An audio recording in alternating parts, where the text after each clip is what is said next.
Itong backyard namin ay napaka-dry kasi wala kaming ulan, guys. Hindi kami binigyan ng ulan. But anyway, okay lang, at least may backyard, diba? Joke. Good morning, good afternoon, good evening, good midnight to all my friends near and far. Kung meron mang near at saka meron mang far. Ito po si Marilyn, your friendly Filipina carpentera here in America. Na carpentera noon, ngayon naglalabada na. Bow. Alam nyo guys, sa labas ako naglalaba kasi yung pipe namin nasira. Itong bahay namin guys 1 million years old na. Hindi naman 1 million, parang 1.5 lang. Joke.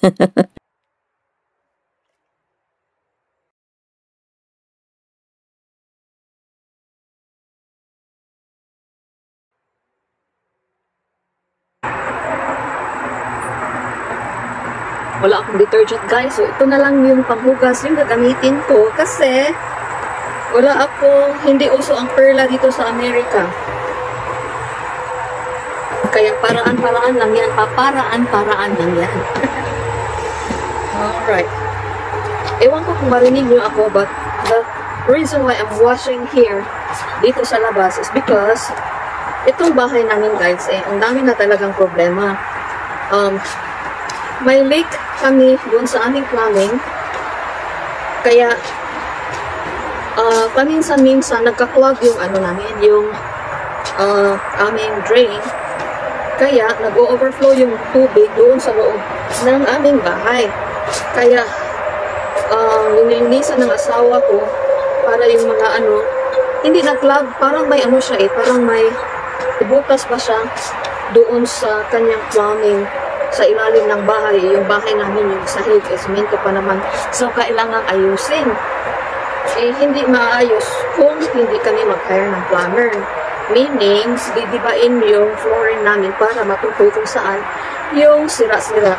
Na kasi itong bahay na ito ay napakatanda na talaga. So, kailangan sirain yung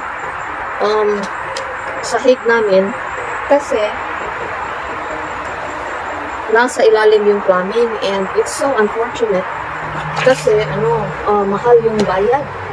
Siguro nasa $10,000 ata yung bayad pag mag-hire kami ng professional plumber.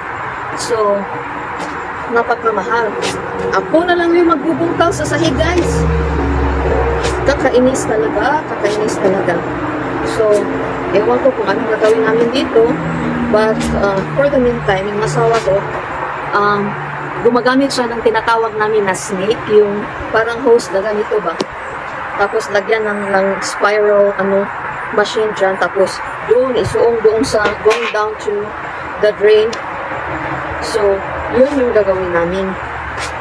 But for now, dito muna ako sa labas maglalaba. Kasi, ang dami-dami ng tubig dyan sa loob. Pag nako, parang nasubraan ata ng ano ko. Nasubraan ko ata ng what do you call this one? Ng sabon.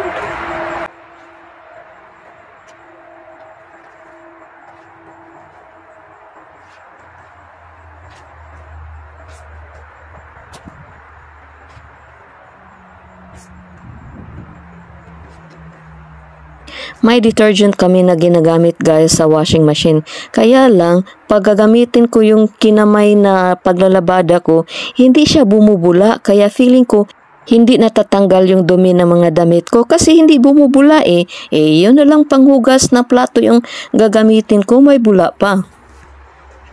Uy guys, maichichika ako sa inyo. The next clip or probably a few clips after this, magda-dumpster jumping na naman kami. Hindi naman siya dumpster jumping na pumupunta kami sa dumpster.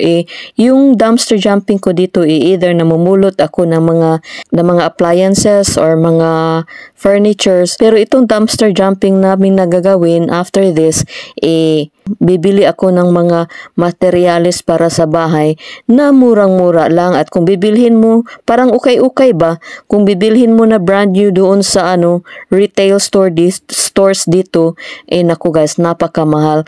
Kaya ang style ko dito, pag nagre-renovate ako, bumibili ako ng mga ukay-ukay na nasa online dahil mas mura. Doon ako nakakatipid. So, abangan nyo. Watch out for that. Anyway, change topic tayo guys. Kung sino sa inyo, kung meron man ang nanonood sa mga previous videos ko, siguro nalalaman ninyo na may pusa kami na nagkasakit almost 2 months na.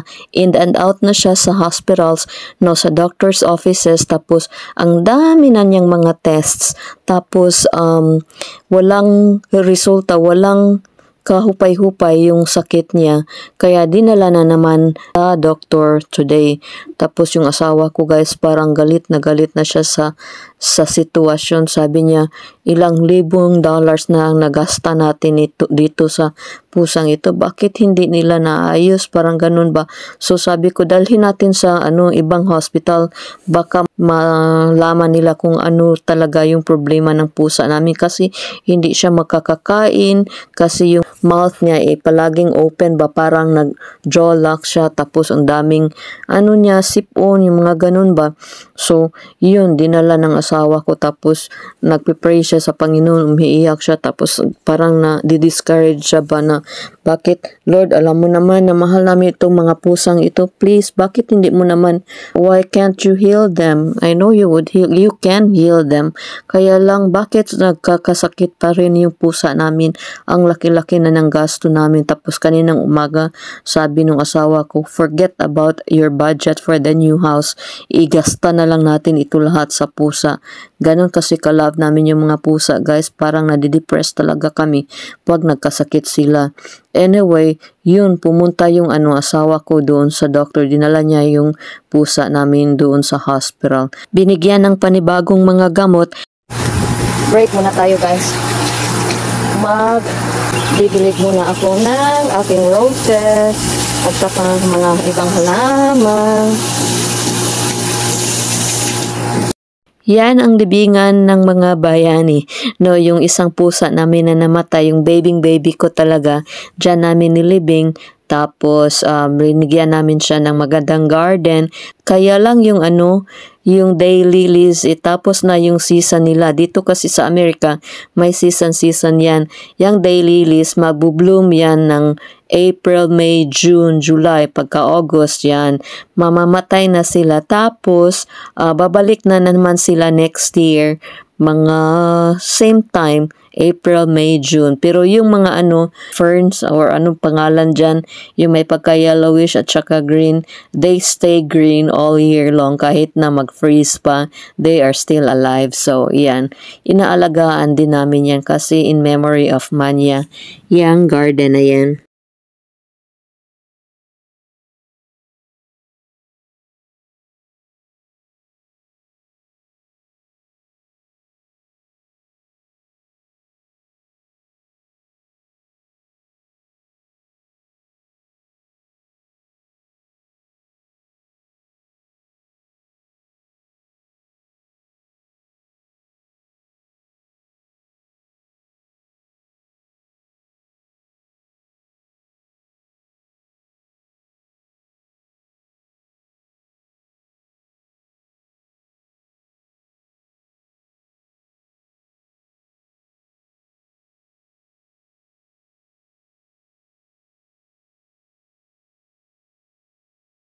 Can you please look for the setup? I think she's very dehydrated now. Alam nyo guys, yung mga tanim na yan ay libre lahat kasi yung roses na yan, cutouts yan, galing sa yard na renovate ko 2 years ago. Tapos pinutol ko yung mga matatandang stems niya, tapos tinanim ko, and that is now the result. Tapos yung, I think that's money tree, and yan mga tanim na yung dinidiligan ko, libre lahat yan. Binigay sa akin nung tao na nag-post na, hey, kailangan naming mag-alaga ng mga plants namin. So, libre. Lord, for these blessings, may this would give nourishment to her body, Lord God. Oh, jeez, look at your tongue. It's dirty. It's full of hair.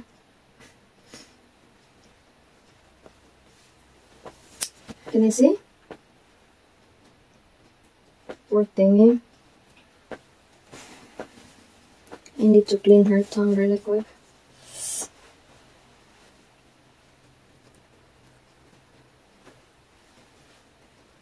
Okay. Oh my gosh. 1 second. I don't know. I'm so frustrated with this. Yeah, I know. Like, I don't want to be recorded right now. You're not being recorded. But voice though.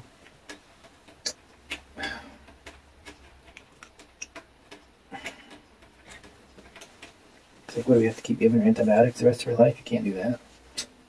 Right? It's like, Yeah. I mean, that seemed to work pretty well for her, but it's like, Yeah. it's not supposed to come right back after it. Well, hopefully they will find a resolution tomorrow. I mean, they've had 6 or 7. Make sure they know. I'm not going in, by the way. Why? I mean, why?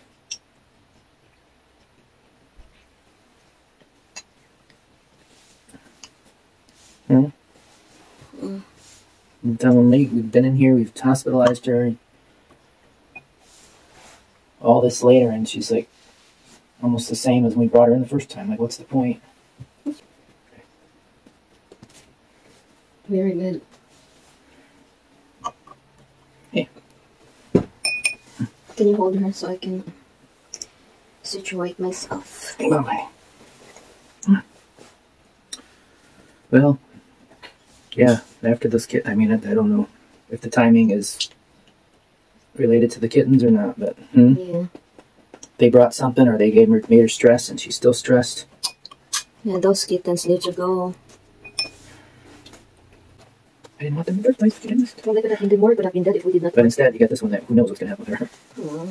I'd rather have a kitten I don't know than this one, but I'd rather have a kitten I don't know have problems than this one. Oh. Well, true, I mean, I don't like them all to get sick. I want them all to be okay. but they got sick because of the kittens, probably. This one, anyway, the rest of them, just her, for whatever reason, just her.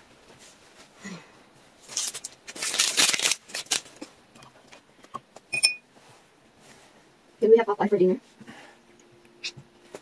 Just you, right? We had something at the, What did you have? some chicken.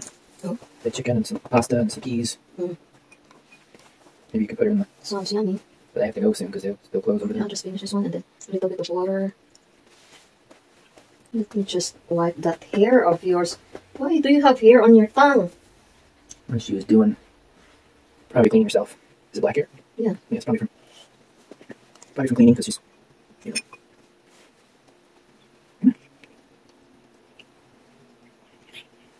I tried to get rid of it and I couldn't pull it out.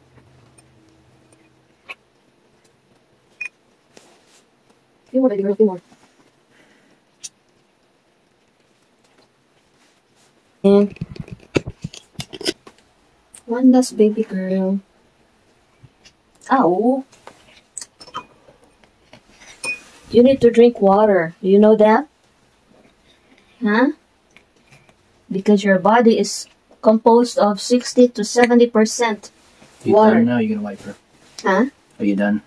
Water, because we will be injecting you water here on your shoulder. But for now, Did you try the other food yet? no, not yet. I had to finish this one. We can feed her around midnight. Okay. Guys, nag-alboroto yung asawa ko kasi pumunta kaming bangko kasi magwi-withdraw kami ng pera. Hold upin sana namin, kaya lang ATM nadatingan namin kasi walang tao dun sa loob kasi holiday. Hindi pwedeng mapakiusapan yung ATM kahit na anuhin mo pa, sisigawan mo pa, ayaw talagang magbigay ng pera. But anyway guys, joking aside guys, so holiday dito sa Amerika ngayon, tapos pumunta kaming bangko, mag-withdraw yung asawa ko, tapos yung pag-withdraw niya guys, twice siyang na-charge, and then after that, walang lumabas sa ATM. So, parang twice kaming na-charge na as if two times kaming nag-withdraw ng pera. Tapos, walang lumabas na pera. It's like, what in the world? What's going on? Kinda, what's going on? But, you know, like, what's going on? So, yun, nag-aalboruto siya. Tapos, may pipick upin kami. Tapos, sabi ko, on the way na kami doon sa, dumpster jumping namin. Paano ba ito? Bumalik kami dito sa bahay.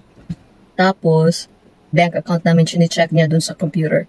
Makita niya na na-deducted yung hindi namin nakuha na pera. It's going to be a big problem. Kasi, hindi na kami pwedeng maka-withdraw ng another amount. Kasi twice kaming na-charge. Tapos, over na sa maximum yung withdrawal namin na hindi namin na-withdraw. Withdrawal namin na hindi namin na-withdraw. Tama ba yun? But anyway, yun. Akala ko, magnanakaw din pala itong ATM. Akala ko tao lang yung magnanakaw. Pati pala ATM magnanakaw. Joke. Nice houses here. I did it.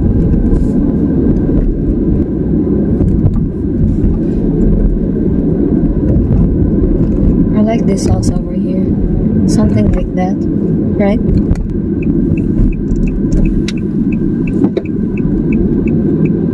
Then turn what? Turn left. Left?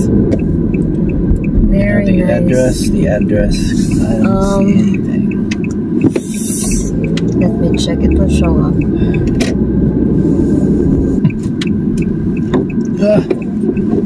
Oh. Nandito na kami. Oh, this is a nice cozy house. I like it, boy. Look at their house. I don't know which. Well, you'll have to go through this. That's 20.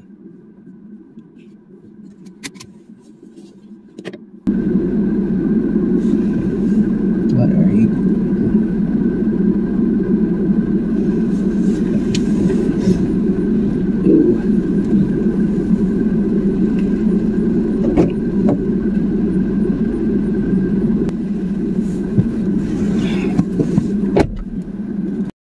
So, ito po yung na-ukay-ukay ko. Pagbibilhin mo yan, that's a vanity light. Pagbibilhin mo yan na brand new, dun sa merchandise store, nasa 200 plus yan. Nabili ko lang yan ng $40. And it's still brand new. Yeah, so literally that's what it was trying to do. Was Brought us to Rome. Brought us to the behind the house. Okay, what's the address now? Where you can read him, I can't read him. It's on the right. Oh, I think that's him. Yeah. Okay, you do.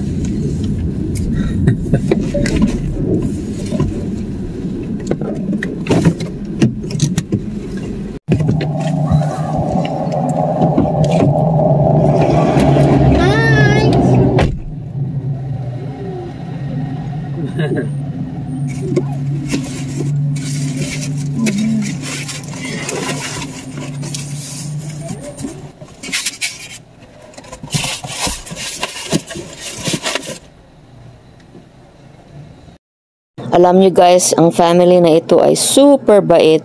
Yung lalaki, galing siya sa Bhutan. Tapos, oh, you're from Bhutan. My gosh, I wanted to go to that place. Sabi kong ganun. Kasi palagi kaming nanonood ni Corey, ng mister ko, ng landing sa Bhutan na napakaiksi ng runway nila sa kanilang airport. So, we talked about Bhutan. Tapos yung asawa niya galing Nepal. Sabi ko, oy, gusto ko ding pumunta sa Nepal kasi gusto kong mag-climb sa Mount Everest.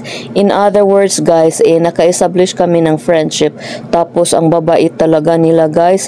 Tapos, binigyan na niya ako initially ng more than 50% discount sa lahat ng bibilin ko.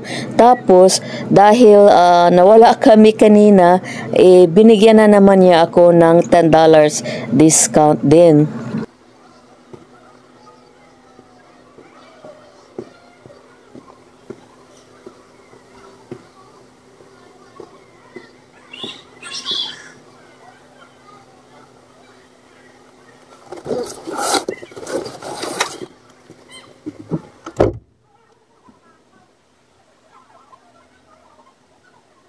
May libre pang diet coke, so wee. Sabi nila guys na may Filipino friends daw sila. Tapos sabi ko, mababait din. Joke kung ganun. Sabi nga, oh, super bait. Tapos sabi nung lalaki na tayong mga Asian, we are very honest and we are, good people. Hindi tayo nang lilinlang na ibang mga tao. Which is true naman. Although hindi lahat. But I guess generally, yung mga Asians ay mababait talaga, diba?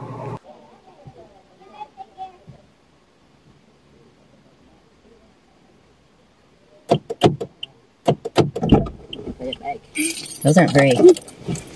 Naka-jackpot ako. Binigyan kami nila ng Coke, tapos they were so nice, right? Yes, Tapos binigyan kami nila ng another discount. Malaki na talaga yung discount na binigay niya sa akin. Tapos he gave me another one because of gas. For gas. But they were so nice. Good. Sabi ko, Next address, please. okay. Sabi ko like, oh, you're from Bhutan. We're neighbors. Give me a neighbor's discount. So ito yung isa sa mga tatlong nabili namin galing sa kanila. I like the color because it's antique gold. Tapos sa dami-daming discounts na binigay niya sa akin, siguro yan, libre na yan. Hindi na niya ako pinabayad dyan. Alright, ang sunod na ukay-ukay ko is ito. I like the antique gold color kasi matching siya sa vanity lights ko at saka sa faucet ko. Alam nyo kung magkano kong binili ito?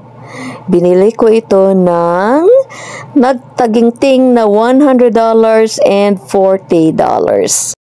$140 lang guys and brand new. Okay, ito po yung original price niya galing dito sa Amerika. Nagtumataginting na from $454, binaba nila ng $373. $373. Yes, ang ganda niya talaga, diba? Pero tingnan nyo, that's $373. Ikumpara nyo sa nabili ko na $140.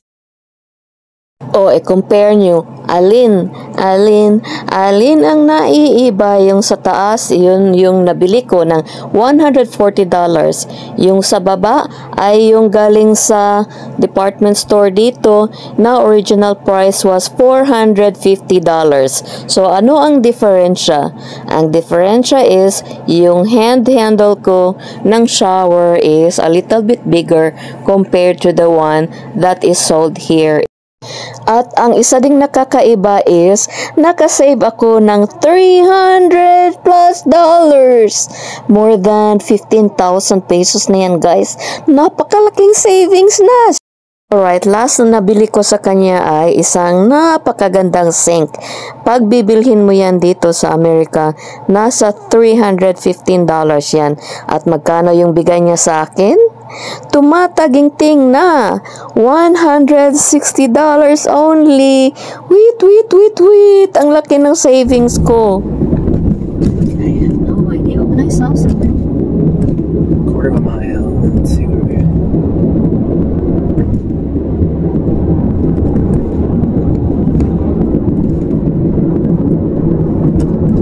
Right here? Yeah. Oh, I like the pink house. You don't like the pink house? No.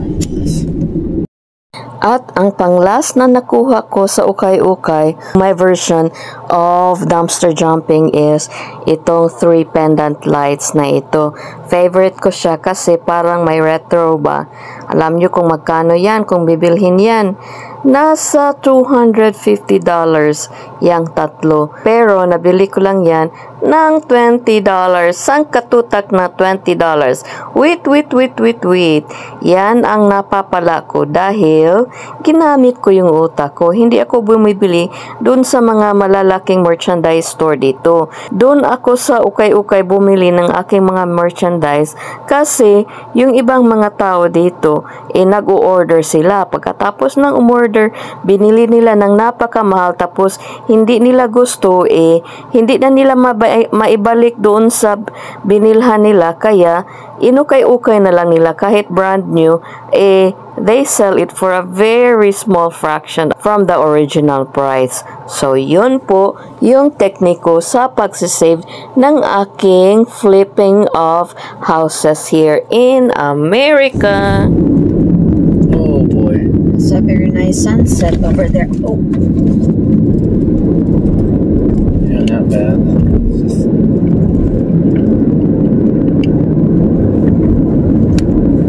the sun is gone. The sun is gone. But where's the sun though? Right up here. Yeah.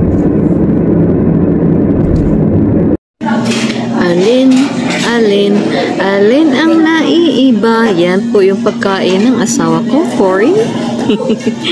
And then, anong pagkakaiba ng pagkain niya at saka pagkain ko. Tadang! Yan, konti lang, di ba? However, meron pang isa. Tonk. Yan yung sa akin. Excuse me, puro lang shells yan, ha? Palusot pa.